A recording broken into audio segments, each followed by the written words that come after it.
Jika kalian menemukan pemimpin mengakhirkan sholat, kata Nabi, tanda datangnya hari. Sekarang itu kepala dinas lebih takut kepada gubernur, bupati daripada.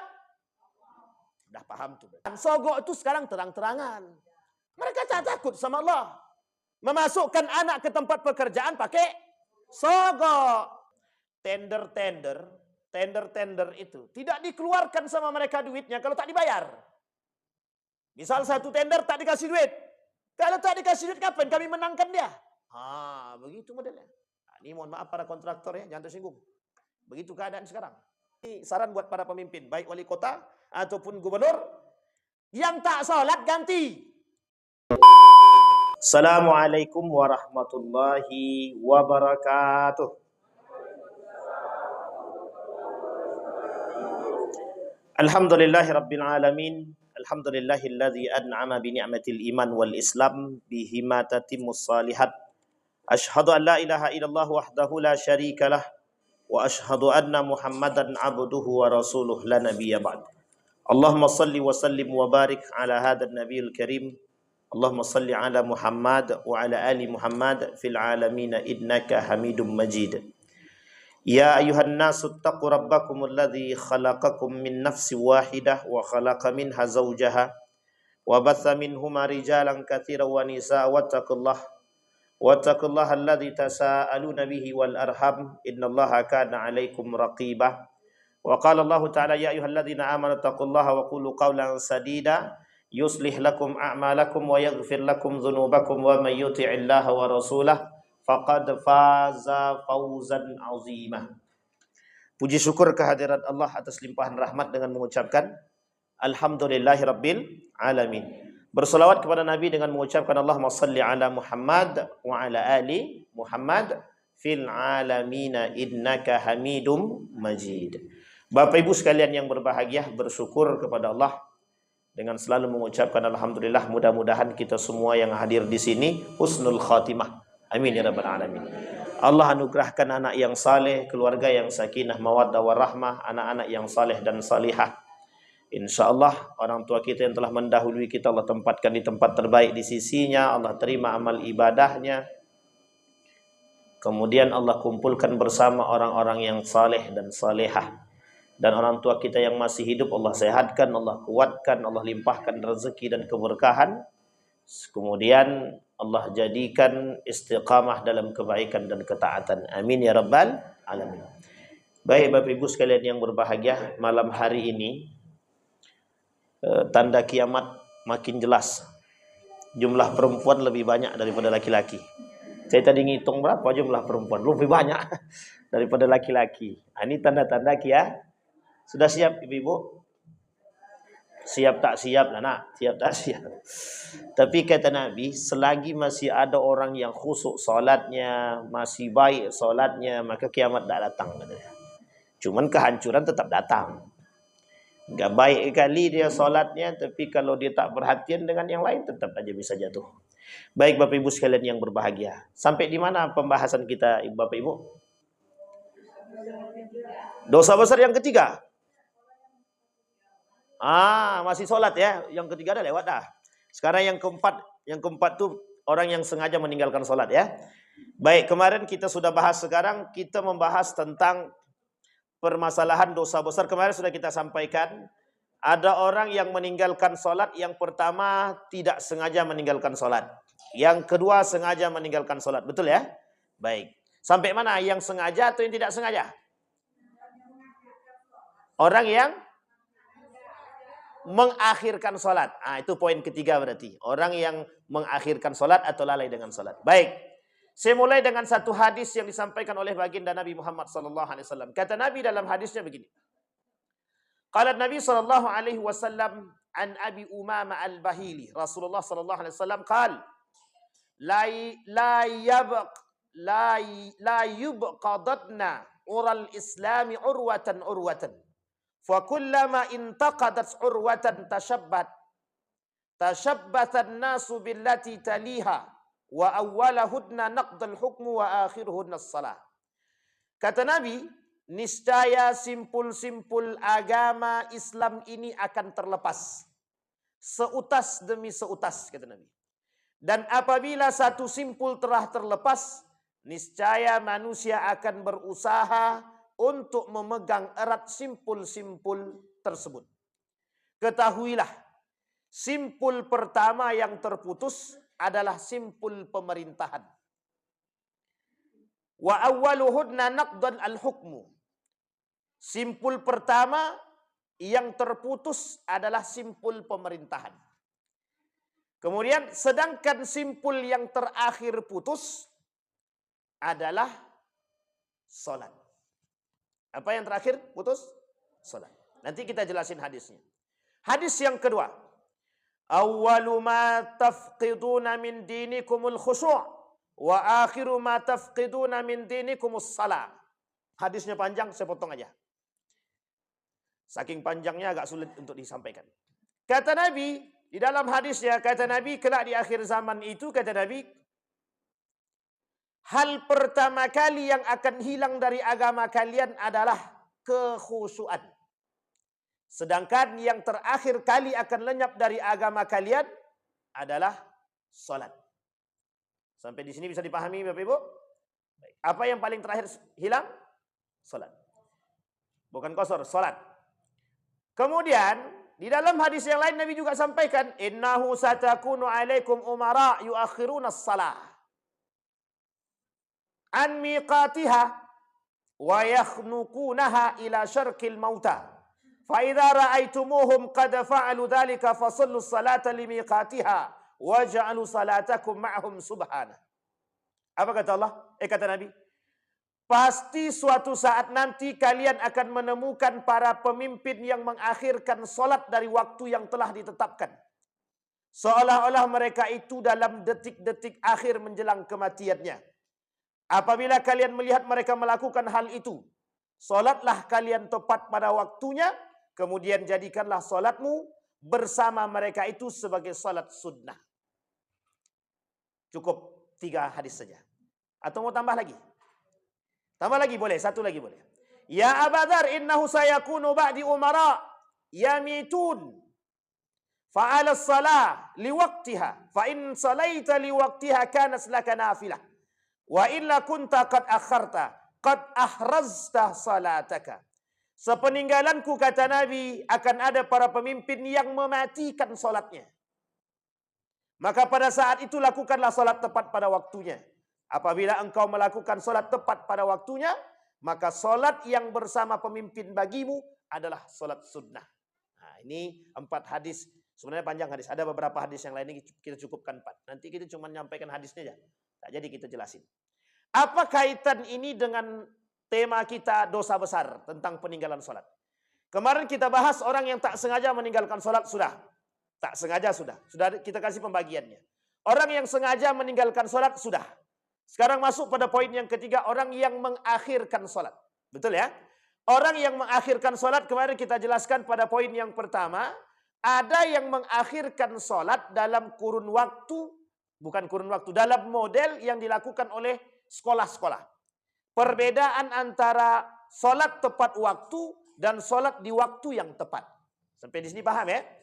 Solat di tepat waktu, ketika azan berkumandang, orang pada berangkat pergi ke masjid melaksanakan solat. Ini namanya solat tepat. Ada orang solat di waktu yang tepat. Azan berkumandang jam 12.30, melaksanakan solat zuhur seharusnya. Dia laksanakan solat jam 1 di rumah, atau kemudian dia terlambat ke masjid, atau dilaksanakan solat zuhurnya jam 1.30. Sampai di sini bisa dipahami? Dia masih pada kurun yang bersamaan, mereka solat pada waktu yang tepat. Tapi tidak tepat waktu. Di waktu yang tepat. Pertanyaannya adalah, apakah orang ini takhirus sholat atau lalai dalam sholat? Itu pertanyaan kita yang muncul. Oke? Sekarang kita lihat dulu. Apa yang disebut dengan mengakhirkan sholat? Ada orang yang mengakhirkan sholat lil uzur. Fa'ittafaqal ulama, berbeda pendapat. Bukan ittafaqa, tapi ikhtalafal ulama. Berbeda pandangan para ulama. Ada orang yang ingin melaksanakan sholat, tapi mereka sholatnya diakhirkan karena ada uzur-uzur yang syar'i. Maka para ulama berbeda pendapat. Ada yang mengatakan la ba'sa bih, tidak dipermasalahkan. Artinya neraka yang tadi tak berlaku. Neraka yang sakar itu tak berlaku bagi mereka yang mengakhirkan salat lil uzur. Sampai di sini bisa dipahami, Ibu. Bapak Ibu bisa paham ya? Ada orang yang mengakhirkan salat tapi karena uzur. Misal. Ini kebetulan di warung Bapak Ibu sedang ramai orang. Mau ditinggal posisi tak bisa, tak ditinggal sementara azan sudah berkumandang. Sampai di sini paham ya? Maka Ibu selesaikan, Bapak Ibu selesaikan. Setelah selesai, ternyata salat sudah selesai. Ketika Ibu selesai menyelesaikan urusan uzur tadi, kemudian salat di masjid pun sudah selesai. Maka Ibu terpaksa melaksanakan salat sendiri atau Bapak Ibu melaksanakan salat sendiri. Ini bagian daripada takhirus shalah. Tapi takhirus shalah dengan ada uzurnya, ada sebabnya. Sampai di sini paham? Maka kata para ulama, ini tak masuk dalam kategori orang-orang yang mendapatkan neraka sakar. Sebagian ulama bahkan mengatakan la ba'sa bih. Dalam ilmu fikih, kata para ulama berbeda pendapat, maka ini tidak dikategorikan orang-orang yang mendapatkan neraka sakar atau kata para ulama tidak dipermasalahkan. Dia berada pada waktu, solat di waktu yang tepat tapi bukan solat tepat waktu.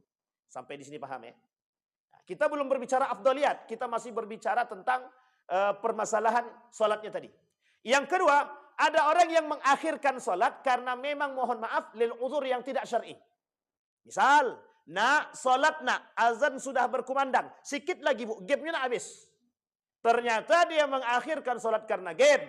Artinya dia akhirkan solat karena kelalaian dia.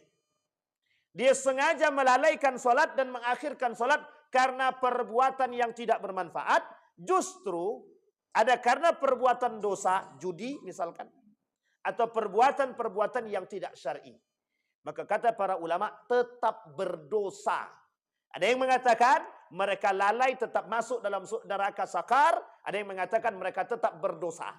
Tapi tidak dikatakan masuk dalam neraka sakar. Artinya apa? Tingkatan dosa mereka berbeda. Sampai di sini bisa dipahami? Nah, yang terakhir pemahamannya adalah ada orang lalai dengan solatnya dan sengaja melalaikan solatnya dan mereka hanya solat di akhir waktu. Orang yang solat di akhir waktu, kata Nabi Muhammad SAW dalam hadisnya, salatul munafiqin. Wa man yusalli fi akhiril waqti wa huwa salatul munafiqin. Orang yang salat di akhir waktu itulah salatnya orang munafik. Loh, sekarang pertanyaannya di akhir waktu itu yang seperti apa? Kita ambil contoh. Jam 12.30 zuhur berkumandang. Dia baru salat sementara asar itu jam 15.30. Dia baru salat jam 15 lebih 15 atau jam 15 lebih. Sampai di sini paham? Ini namanya salat orang munafik. Tapi kata para ulama, yang lebih sadis lagi, yang lebih dikatakan, yang lebih condong mendekat kepada kemunafikan, 5 menit sebelum azan asar dia salat, itulah salat orang munafik. Sampai di sini paham? Kita lihat kembalikan kepada ayat Al-Quran, kata Allah dalam Al-Quran, wa idza qamu ila salati qamu kusala. Ada orang-orang yang datang melaksanakan salat tapi salatnya main-main dan malas-malas, itulah salatnya orang munafik. Sekarang pertanyaannya, Bapak Ibu sering lihat orang begitu atau tidak? Kalau sering lihat orang begitu berarti tandanya, tapi jangan sampaikan munafik sini kau. Tak boleh. Sampai di sini paham Bapak Ibu? Apakah sampai di situ? Tidak. Nabi bilang dalam hadis yang lain, kata Nabi, salah satu tanda datangnya akhir zaman tidak akan terjadi hari kiamat, kata Nabi, sampai salat itu akan hilang dari diri seseorang. Daripada muslim itu sendiri. Artinya apa? Umat muslim tak mau lagi melaksanakan satu. Apakah begitu saja? Tidak, kata Nabi. Bahkan yaitu yang paling parah. Bahkan ada umat muslim yang melaksanakan salat, mereka takhirus salah. Bahkan pemimpin pun mengakhirkan salat. Jika kalian menemukan pemimpin mengakhirkan salat, kata Nabi, tanda datangnya hari. Artinya apa? Kiamat sudah mulai. Coba kita kembalikan pada hadis yang tadi kita bacakan. Kata Nabi dalam hadis yang tadi kita bacakan, kelak kata Nabi, di akhir zaman itu kata Nabi, simpul-simpul agama Islam itu akan terlepas. Seutas urwatan, seutas demi seutas. Sekarang pertanyaannya, simpul agama yang seperti apa? Ini simpul agama maksudnya, perekat-perekat agama yang tadinya kuat ikatan dia, itu bisa terlepas sedikit demi sedikit. Pertanyaannya adalah, siapa yang melepaskan itu? Umat muslim pastinya. Tidak mungkin orang kafir. Orang kafir punya programnya, yang melakukannya umat muslim. Kita ambil contoh. Kenapa orang lalai sholat? Main judi online. Kenapa dia lalai sholat? Main game online. Kenapa dia sholat dilalaikan? Karena urusahanya, bisnisnya, dan lain sebagainya. Mereka anggap bisnis mereka lebih penting daripada bisnis kepada Allah. Salat itu berbisnis kepada Allah. Tapi mengapa mereka lebih mendahului bisnis mereka daripada Allah? Artinya apa? Manusia hari ini lebih mencintai dunia daripada Allah. Sampai di sini bisa dipahami? Baik, kita kembalikan. Apa kata Nabi? Urwatan, urwatan. Seutas demi seutas, simpul itu terlepas. Niscaya manusia akan berusaha memegang erat yang lain, seutas yang lain. Betul? Kalau satu hilang, yang lain mulai terlepas. Sehingga umat muslim mulai gegabah, mulai ketakutan. Oh, ini tanda kiamat datang nih. Sehingga kata Nabi, yang hilang pertama sekali, apa yang hilang? Nilai-nilai agama dalam kepemerintahan akan hilang, kata Nabi. Sekarang kita lihat. Betulkah nilai-nilai agama dalam pemerintahan itu mulai hilang? Bapak itu udah kata betul. Apa contohnya? Apa contohnya? Sekarang itu kepala dinas lebih takut kepada gubernur, bupati daripada, udah paham tuh berarti. Yang kedua, main suap-suapan hari ini, suap-suapan. Apa namanya? Suap-suap. Itu terang-terangan. Sogok itu sekarang terang-terangan. Mereka tak takut sama Allah. Memasukkan anak ke tempat pekerjaan pakai sogok. Ini enaknya begitu. Jangan tersinggung. Kalau tersinggung nanti, tapi memang harus tersinggung. Kalau tak tersinggung berarti tak nilai agama. Harus dipikir, harus.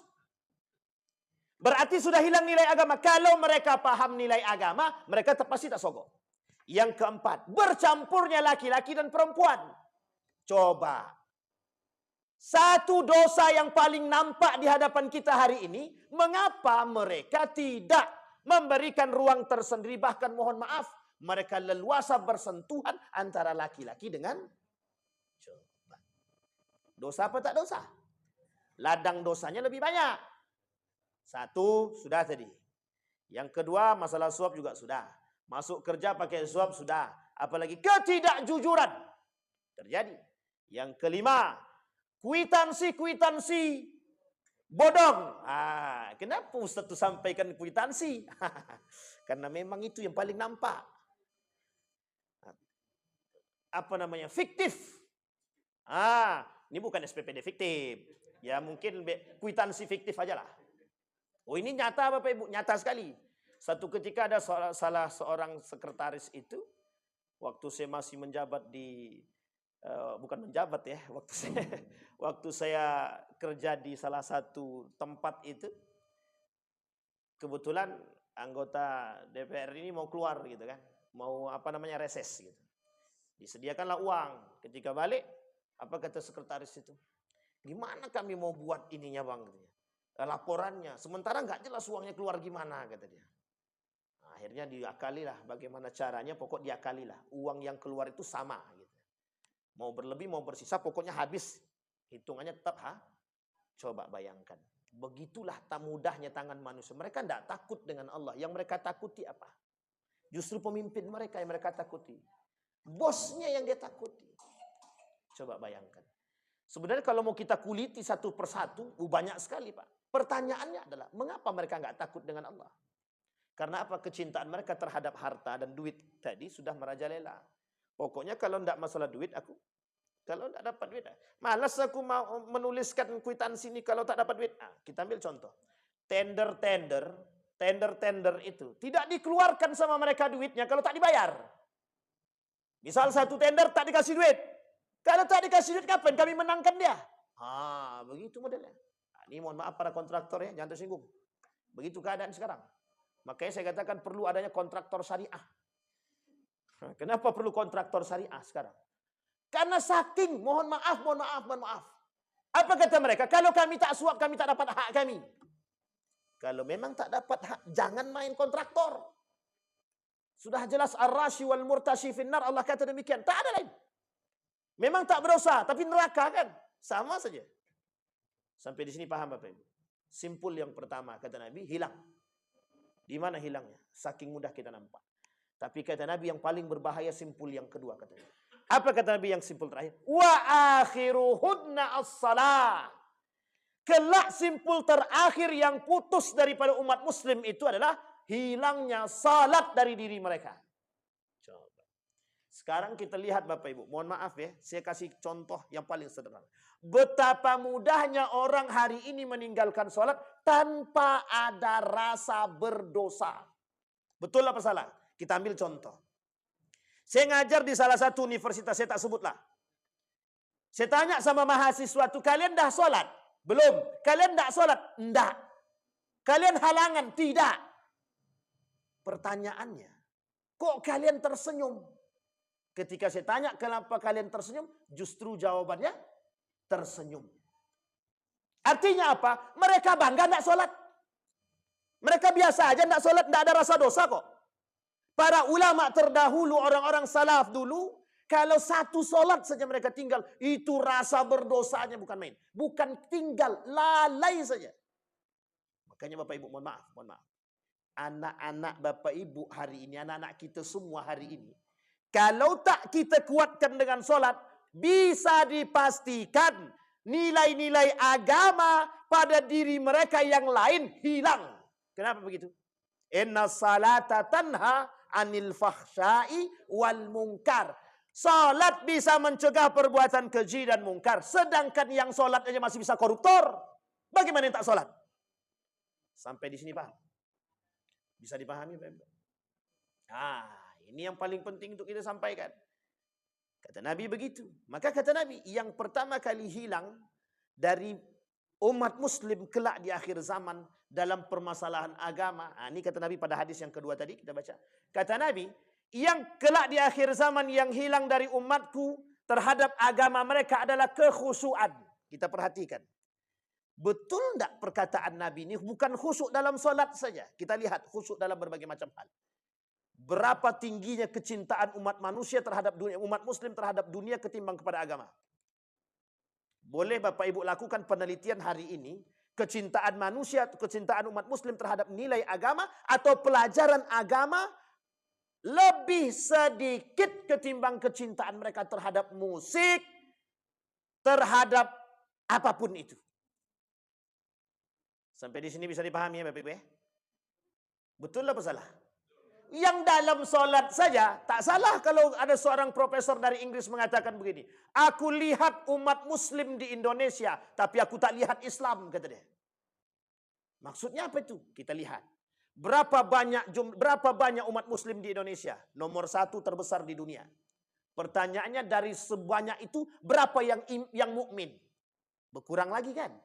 Dari sekian banyak yang mukmin, berapa yang sholat? Berkurang lagi kan? Dari sekian banyak yang sholat, berapa yang sholat di masjid? Berkurang lagi kan? Dari yang sholat di masjid, berapa banyak yang sholatnya khusyuk? Berkurang lagi. Di antara sholat yang khusyuk tadi, mohon maaf. Berapa banyak yang bakal diterima oleh Allah sholatnya? Na'udzubillahi tsumma. Ini satu kiasan bagi kita Bapak Ibu sekalian yang berbahagia. Belum tentu kita yang sholat saja, belum tentu Allah terima sholat kita. Apalagi yang tidak. Pertanyaan kita adalah, kemana rasa simpati dan empati kita? Coba bayangkan kalau kita punya pemimpin yang alim, yang baik. Nampak dia orang-orang tak sholat, apa kata dia? Kalian kepala dinas tak sholat, minggir kalian. Ganti. Kan enak. Jadi kepala dinas yang tak sholat dikeluarkan itu. Ini saran buat para pemimpin, baik wali kota ataupun gubernur. Yang tak sholat ganti. Kan begitu yang muslim. Kalau tak muslim, ngapa pula kita suruh muslim sholat pula? Tapi kalau bisa kita suruh, ya alhamdulillah. Kan gitu. Artinya dia masuk Islam dulu. Sampai di sini paham Bapak Ibu? Maka kata Nabi, yang pertama kali hilang. Ini tanda-tanda akhir kiamat. Makanya bukan hanya sebatas orang tak sholat selesai. Tidak. Bukan begitu. Ternyata salah satu penyebab datangnya akhir zaman itu atau tanda datangnya hari kiamat, salah satu tanda kecilnya adalah ketika hilangnya salat dari diri umat muslim itu sendiri. Maka Bapak Ibu sekalian yang berbahagia, kelak sekarang saya lihat, kita lihat anak-anak zaman sekarang, enggak usah anak-anak, saya tanya sama ibu-ibu deh. Nih bapak-bapak, ntar dulu, ibu-ibu kita tanya. Siapa yang hafal sahabiat Nabi perempuan 10 orang saja? 10 orang sahabiat. Sahabiat itu bukan sahabat ya, sahabat-sahabat perempuan Nabi. 1. Ummu Kalsum. 2. Ummu Kalsum siapa? Jangan pula bini Nabi. Ini sahabat-sahabat Nabi. Kalau bini Nabi jelas. Sahabiyat. Sahabat-sahabat Nabi selain daripada istri-istri Nabi. Oke, terlalu susah Ustaz. Oke, baik. Bapak-bapak lah. 10 saja sahabat Nabi. Untuk bapak-bapak. Karena perempuan jarang nampak kan. Jarang terekspos kan. Nah, sekarang kita tengok. 10 sahabat Nabi saja. Umar, Utsman, Ali, Abu Bakrin. Dah 4 nih. Sisa 6. Sekarang 6. Sebutin. 1. 6 aja. Keempat tadi sudah. 1. Siapa? Toha. Toha siapa? Oh, Tolha. Baik. 1. Ini guru agama nih biasanya nih. Yang kedua, Bu. Muaz. Muaz bin apa? Oke, Muaz bin Jabal. Dah, berarti 4 tambah 2, 6. 5 ibu-ibu pula yang tahu. Bapak-bapak enggak tahu. Masya Allah. Ya kami tahunya Sule, Ustaz. Andre Taulani, kan begitu. Ahmad Dhani. Anang Hermansyah. Lanjut, Bu, baru 6. Masih 4 lagi. Salman Al-Farisi, baik. 7. 3 lagi, sikit lagi. Khalid bin Walid dibantu, Bu. Oke, enggak ada masalah. Khalid bin Walid. 2 lagi. Bilal bin Rabah dibantu lagi, Bu. Alhamdulillah. 1 lagi. Tariq bin Ziyad. Alhamdulillah. Berapa orang yang menyempurnakan, Pak? Coba. Sekarang Bapak Ibu coba tanya balik ke rumah. Tanya sama anak-anak Bapak Ibu. Nama yang kita sebutkan tadi, mereka kenal nggak? 1. Kekurangan kita hari ini itu. Mereka lebih kenal dengan artis daripada dengan sahabat. 1. Sudah hilang dari mereka poin itu. Yang kedua. Sekarang yang kedua. Siapa di antara Bapak Ibu yang hadir hari ini yang hafal nama-nama surat 114? Saya kasih hadiah. Mana dia duitnya? Ya. Jangan tengok Quran. Kalau tengok Quran semua orang tahu. Nggak usah jauh-jauh. Nanti akan saya petik hadis Nabi-nya. Saya kasih hadiah. Nggak usahlah ibu-ibu ya. Abang-abang yang tukang rekam ini. Yang setiap hari belajar agama kan. Saya tanya sama abang-abang ini. Yang bisa menjawab 114. Nama-nama surat dalam Al-Quran. 1. Ya, Al-Baqarah jelas. Terus sampai habis. 114. Cepat, yang cepat aja. Al-Kahfi lah. Jauh lompat tuh. Ya enggak terserah lah. Pokoknya sampai. An-Nisa. Hitung Pak, hitung Pak ya. Hitung Majidin ya. Baik. Maryam terus. Al-Maidah. Baru belum banyak. Baru 5 Bang. Coba.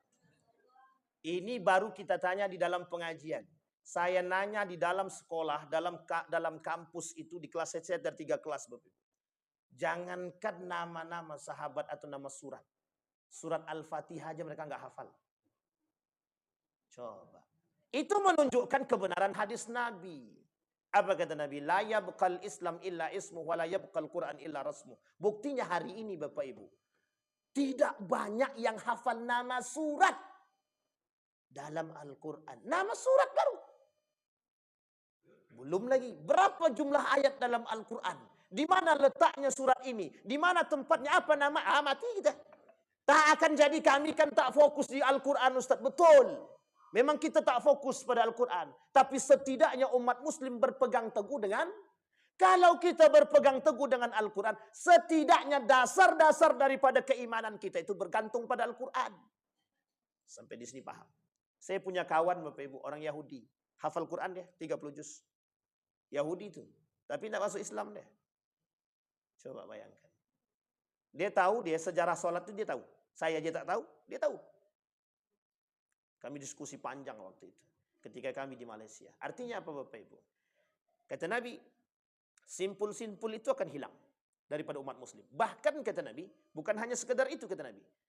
maka kelak akan muncul bagi mereka-mereka itu, kata Nabi, bagi kaum-kaum munafik, bagi kaum-kaum yang meninggalkan salat, orang fasik, orang munafik, kata Nabi, akan muncul bagi mereka pemimpin-pemimpin yang suka mengakhirkan salat.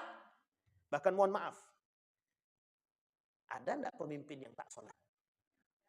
Bukan tak banyak lagi. Banyak kali, kan begitu.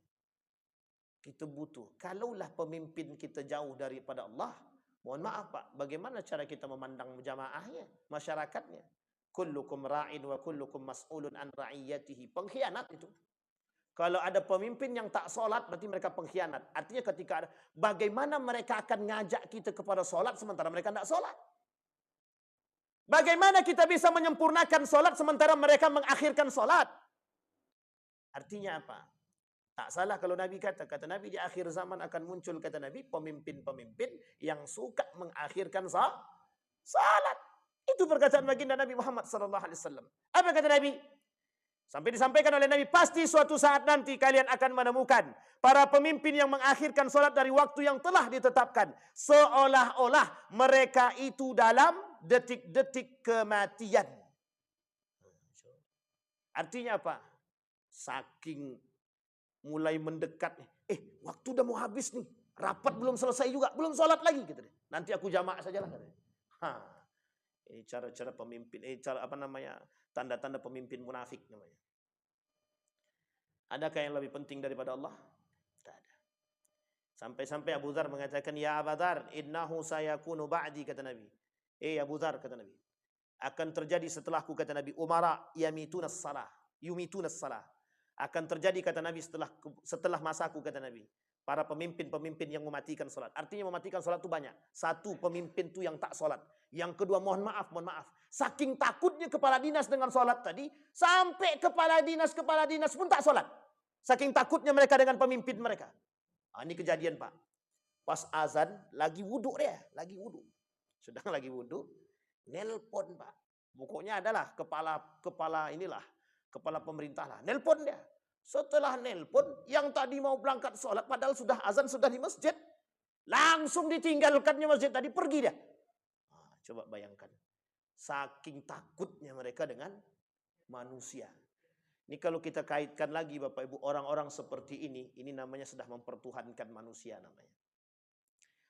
Lebih takut kepada orang yang lebih takut kepada manusia daripada Allah. Berarti mereka sudah mempertuhankan manusia. Kembali kepada poin kita tadi Bapak Ibu. Poin kita tadi adalah orang-orang yang mengakhirkan salat dalam kategori lalai atau takhir. Mereka mengakhirkan salat. Orang-orang yang mengakhirkan salat dan salat mereka di akhir waktu menjelang salat selanjutnya, oleh Nabi dikatakan salatnya orang munafik. Ingat Bapak Ibu, sekarang itu sedang bermunculan kaum-kaum munafik. Maka kita sebenarnya bisa saja kita katakan orang-orang yang sholatnya di akhir waktu, yang mepet-mepet dengan waktu, itu orang-orang munafik, bisa.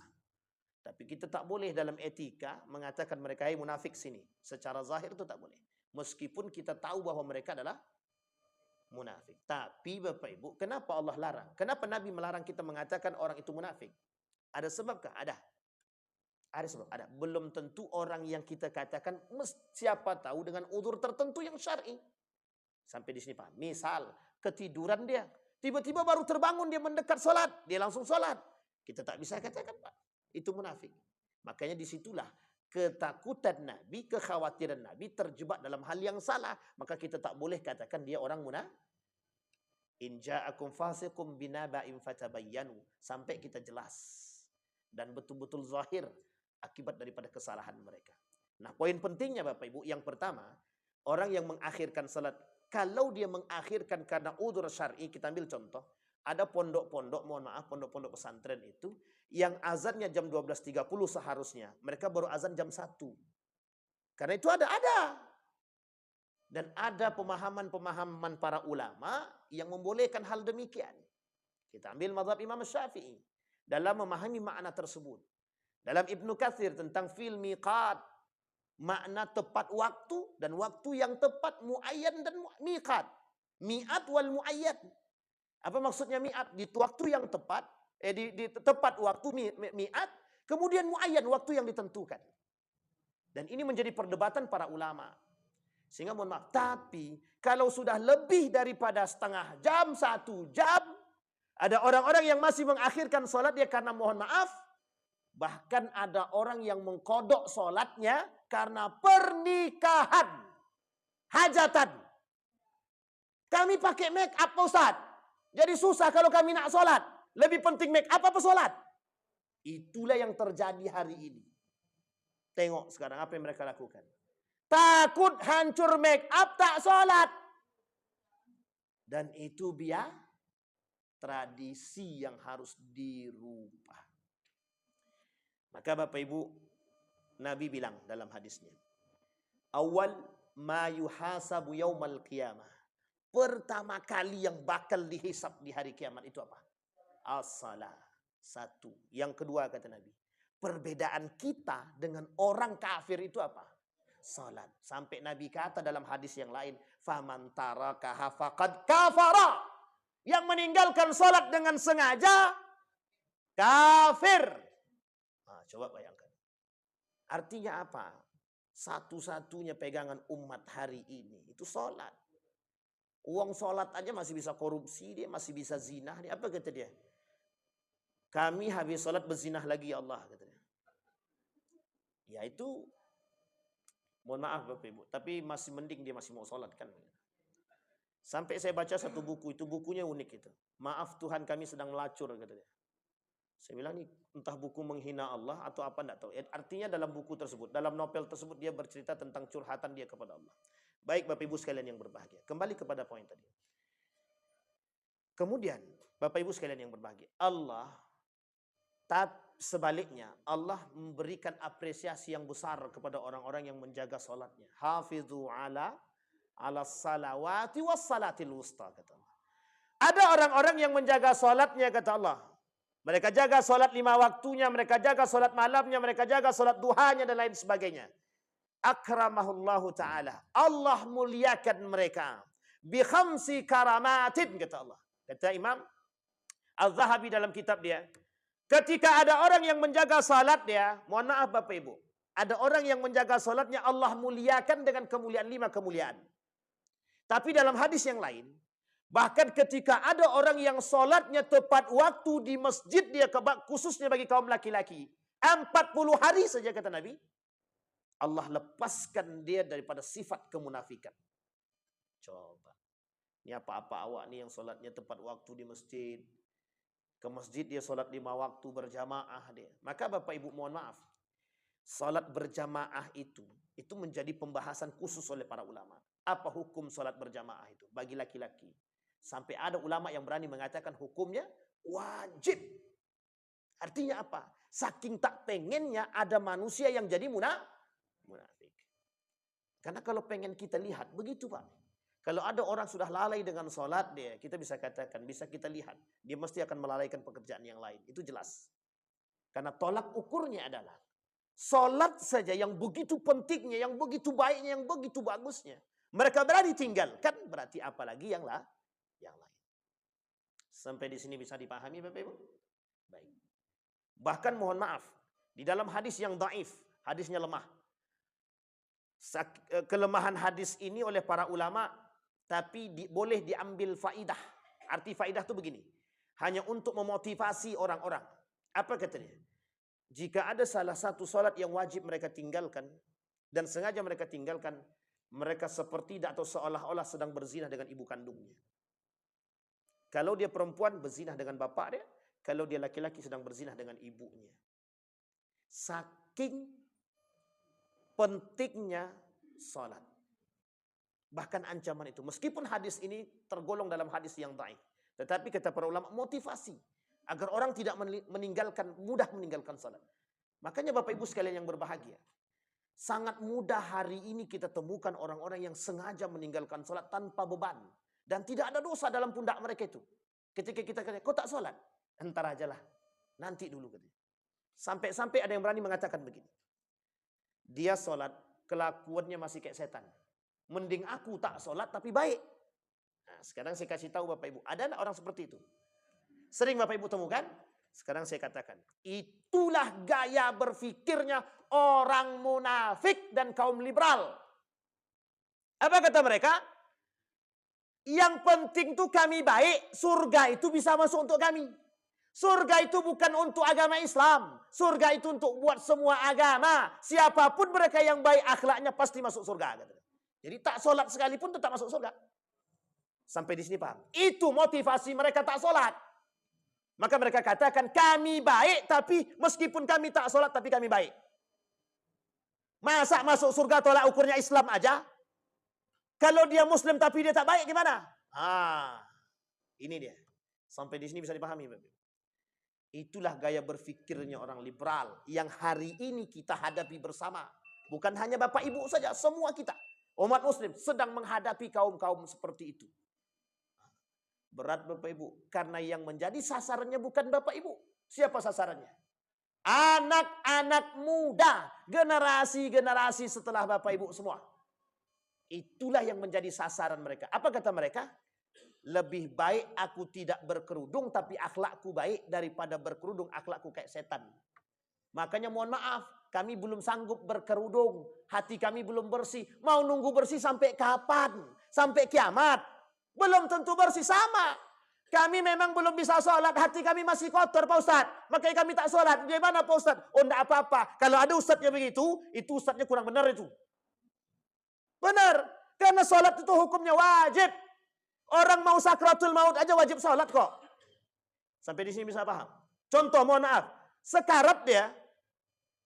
Hati dia masih bisa mengingat Allah dikatakan sholat. Sampai di sini paham. Sakit dia terbaring dia tak bisa duduk dia sholat dalam keadaan berbaring. Dalam keadaan duduk dia cuma bisa sholat dalam keadaan duduk. Tak bisa berdiri duduk. Bayangkan sebegitunya Allah katakan wajibnya sholat. Bahkan anak umur 7 tahun saja.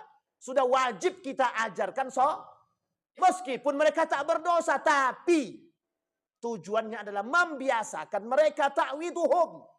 Lah kalau kita tak ajarkan sholat, mohon maaf, inilah akibatnya Bapak Ibu.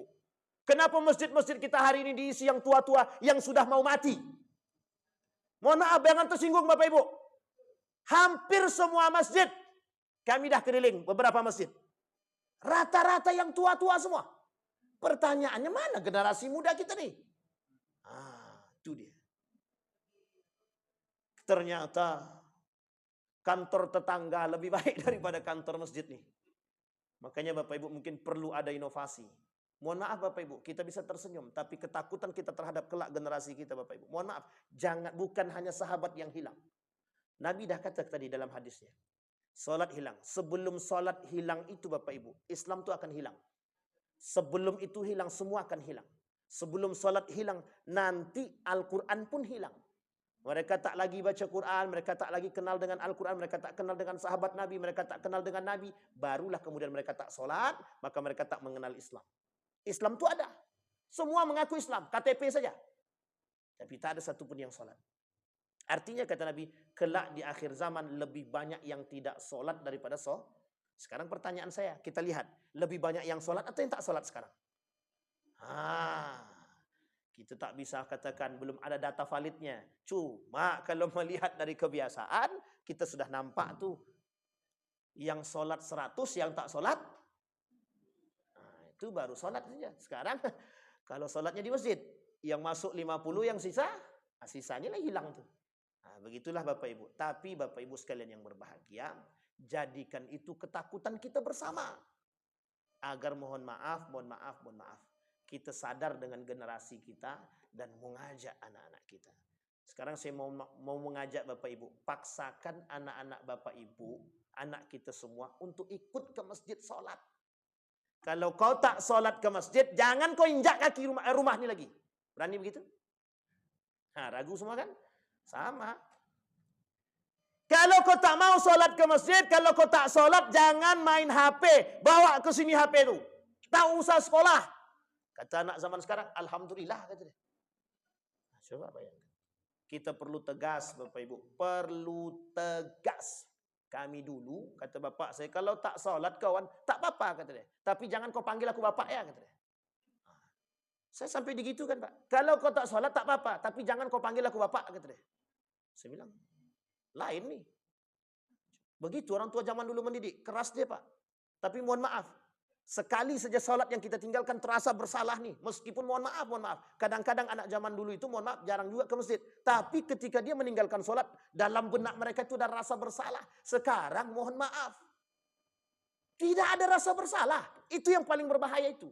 Saking tidak ada bersalahnya. Mohon maaf, yang saya praktekkan itu zahir. Karena saya langsung praktekkan. Saya tanya tuh sama mahasiswa-mahasiswa itu. Siapa yang tadi sholat asar? Enggak ada, Pak. Angkat tangan tersenyum. Bangga mereka nak sholat asar. Astagfirullah. Nah, artinya Bapak Ibu sekalian yang berbahagia, perkataan Nabi tentang akhir zaman tadi, tanda-tanda datangnya akhir zaman itu, atau tanda-tanda datangnya hari kiamat itu di akhir itu nampak. Bahwa memang ketakutan kita sebagai umat muslim itulah yang perlu kita tampakkan dan tonjolkan hari ini. Bisa dipahami Bapak Ibu? Mudah-mudahan ada manfaatnya bagi kita semua. Mudah-mudahan bisa menjadi tuntunan bagi kita, mudah-mudahan bisa membawa anak-anak kita, mudah-mudahan bisa menanamkan dalam diri kita kekuatan dan kekhawatiran khususnya bagi generasi-generasi kita kelak, bagi mereka yang sengaja meninggalkan salat. Mudah-mudahan ada manfaatnya bagi kita semua. Fa'tabiru ya ulil absar la'allakum tuflihun. Assalamualaikum warahmatullahi wabarakatuh.